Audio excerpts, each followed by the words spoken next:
Hello, Tom.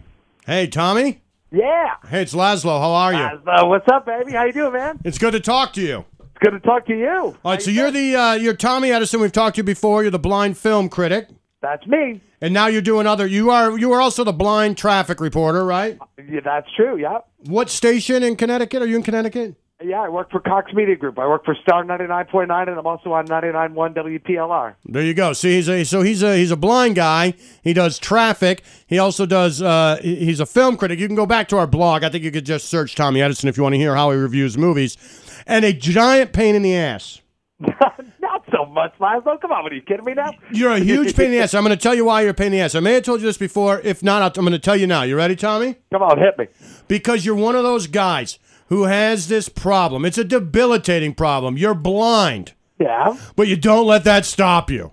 No way, man. You know what? I'm happy. I enjoy life. Look, I got set back a little bit. Maybe I was born blind. Maybe I lost my sight later. But you know what? Don't let that stop me. I'm happy. I'm a traffic reporter. I do all this stuff. And then guys like me who don't have anything really, we're kind of dicks now because we just sit on the couch depressed. And we see guys like you and we go, man, he's so happy. You really kind of rub it in our face of what losers we are. You're saying he makes us look bad. Yeah, because there's always these guys who are like, hey, I'm missing one leg, but watch me run a mile. And you're like, Jesus Christ, I have two legs. I'm not interested. That's the problem, Tommy. You're a pain in the ass. Yes, sir. Well, I'm guilty as charged, then, Lazlo. What are you going to do? Okay, so this video you put out this week, you're talking about paper money. And it's amazing because last time we talked to you about the Americans with Disabilities Act and how they have to put Braille inside elevators, on bathroom stalls, on the bathroom plaques, on ATM machines, drive-up ATM machines. Drive up at the Sonic drive-in, there's Braille on there. So we don't think about the things that you use every day, like paper money. And you said the federal government doesn't have to follow the rules of its own law that it made when it made the Americans with Disability Act. So paper money doesn't have to be blind friendly, so to speak. That's correct. And I guess it came up in, now I'm not sure because I'm going to paraphrase here, but I think in like 05 or 06 this came up again. And George W. Bush at that time said, well, let him use ATM cards. And that was the end of that because they were discussing about changing the money. But vending machine people were freaking out. They're like, what are we going to do? So it was like, leave the dollar alone and make the other bill slightly larger. But that didn't happen. But isn't that fascinating, though, that everybody else has to abide by these rules, but the feds do not?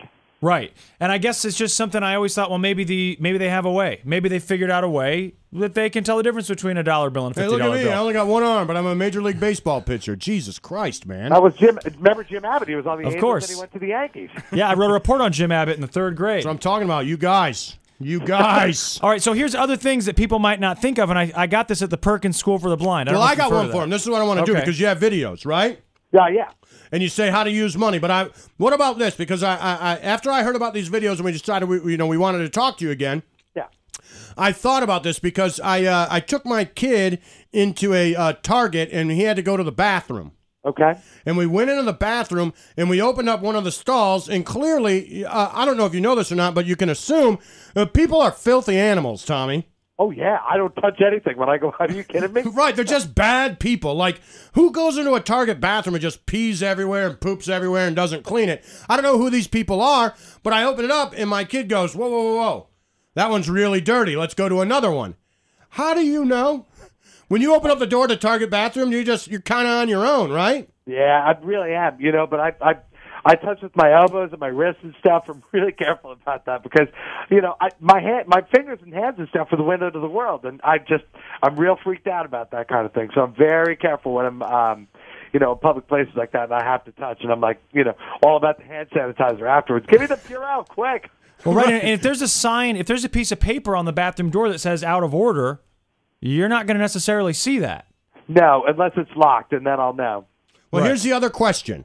When using the bathroom, then, and I know maybe these are not videos that you'll make, Tommy, and I know you're a nice guy and you probably don't want to hear these questions, but these are questions I think about. After you're done and you use paper, how do you know you're properly cleaned? I had that question asked to me a long time ago, and I use so much toilet paper, it's not even funny. I probably take down about 2 Redwoods every time. But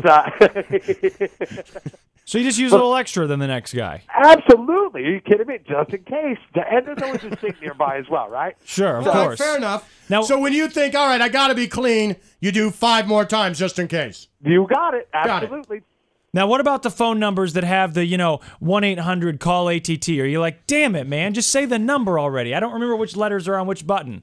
No, it's because it's always been the same forever. So I can, think about it just quickly. 2255288. I figured all that stuff out. So that's just stuff that you have memorized. He's a genius too. Now, what about getting stuff open? What about just packaging? Everything's over packaged now. There's vitamin bottles, and there's usually little things that say pull here or tear here. Do you just got to feel around or have somebody do it for you, or do you have all of them figured out by now? No, I don't have them all figured out, but I just feel around, and it's pretty easy to figure out. And if I open a box upside down, so I open it upside down. What's the difference? I open the bottom first. Who cares? What about when you go get Chinese food? What about it? You go get Chinese food, right? Yep. And you ask for soy sauce, but somebody stuck in spicy mustard. You got to smell. You just have to open the thing and smell. Because that's just so you smell everything before you open the little containers. Yep, I do. Well, because I use my nose all the time. So you sighted people don't use your other senses the way I do. Right. You just don't. Because you don't have to, because you would look at everything. Right. I mean, even like if you go to a hotel, someone mentioned at a hotel, now they give you the little credit card keys, and a lot of times they don't have holes in them or anything. So you just have to figure, you got 4 different combinations, or I got to turn it over, turn it the other way, and hope that you're using the right card to begin with. Exactly right. Yep, it's a little bit tricky in a hotel. And there's so many other things. Here's one. You ready? How about a DVD player? Oh. If I want to watch the movie, all good. But if I want to watch the extras or the commentaries or any of that, none of those menus talk, so I can't get to any of that stuff. The cable box, like the DVR and stuff, I can't use any of that because it doesn't talk. You just don't think about this stuff. Now, I got to say, a lot of people probably think you're not watching TV and that you're not watching movies. But we talked about on the blog, critic, you said that you could actually be a film critic better because you use your ears, obviously, and you listen to dialogue, and you can tell what's a great movie. You may miss out on a couple if they're great movies with great fight scenes, but for the most part, you're a good film critic. No, thank you. I appreciate that. Yep, I think so, too. Now, what about, so movies, are there other things, though, that we're not thinking about? Because let's just say, I could see someone saying, well, look, sorry we didn't get around to the DVD menu section for the blind, but we didn't count on blind people watching the extras of Braveheart. So what are other things that they should have thought of that they haven't? Well, again, like your cable box, for example, on demand. I can't use on demand. Right. Imagine, on demand is so great. It's been like HBO. You can watch The Sopranos, the whole series, anything you like. But I can't access any of that stuff because it doesn't talk. When you watch Sopranos, and I just bring this up because you said it, but did you watch The Sopranos? Oh, religiously. And you loved it. So, in your mind, what does Tony Soprano look like? Oh, I don't care. I don't know. All I know is he walks around going like this.